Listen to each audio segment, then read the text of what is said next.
Hey, what's up mga kaballers? Maligayang pagbabalik sa aking channel. Halina't pag-usapan natin ang balita patungkol sa pag-trade ng Lakers kay Christian Wood. At ang balita naman patungkol sa mayroon na nga daw bagong big man mga kaballers, ang Golden State Warriors. Tara na't pag-usapan natin yan dito sa Basketball Hot Shots.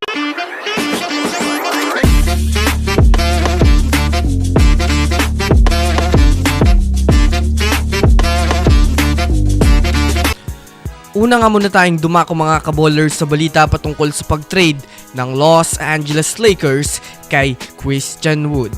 Well, alam naman nga po natin mga kaballers ngayon na sobrang bigat ng pinapakitang laruan ng Lakers dahil na rin naman sa kanilang mga sunod-sunod na panalo na kasalukuyang isa sa mga top contender sa liga. Ngunit sa kalalabas lang nga po mga kaballers ng report ngayon patungkol sa Los Angeles Lakers ay dito na nga po ibinulgar na may balak ang Lakers magtanggal ng isa pang manlalaro na masasabi nating gusto nga nilang magbawas upang magkaroon pa sila ng space para sa buyout at pagkuha sa tinatarget nilang big man.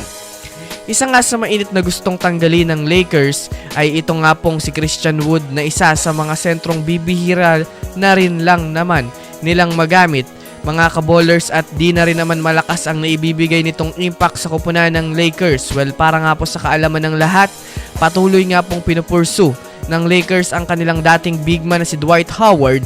Kaya nga, isa sa mga rason sa pagbitaw nila kay Christian Wood ay itong pagkuha nila muli kay Howard. Abang-abang lang tayo sa mga susunod na update patungkol dito.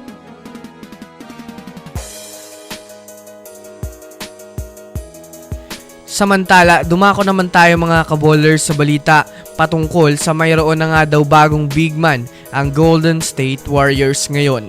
Sa pagkakapanalo nga po mga kaballers ng Warriors kahapon kontra sa Bulls ay maraming ang mga fans ang natuwa dahil na rin naman mga kaballers bukod nga po sa sobrang lakas na tandem ni Jimmy Butler at Stephen Curry ay mayroon na nga pong bagong big man ang Warriors na talagang tumutulong sa kanilang opensa. Ito nga po mga kaballers ay si Quinton Post na nakapagtala na naman ng malakas na performance na pumalo ang kanyang nakuhang score sa 18 points dahil sa kanyang magagandang tira sa 3-point. Nabibihira nga lang po mga kaballers magmintis. Ayon nga sa mga NBA analyst, tama nga daw mga kaballers na binibigyan ng GSW ng sapat na playing time itong si Quinton Post upang makakuha pa nga ito mga kaballers ng matinding growth para sa kanyang laruan. Tama lang talaga mga kaballers na binigyan nga ng Warriors pagkakataon ng Warriors itong si Quinton Post na magbatak si G-League. Lalo pat sa ngayon nga po mga kaballers ay totoo na nga silang nagbe-benefit sa pag-improve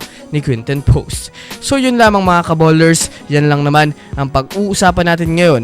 Pindutin ang subscribe and hit nyo na rin ang notification bell para sa mga susunod na update sa mundo ng basketball. Again, this is Basketball Hot Shots. Thanks for watching.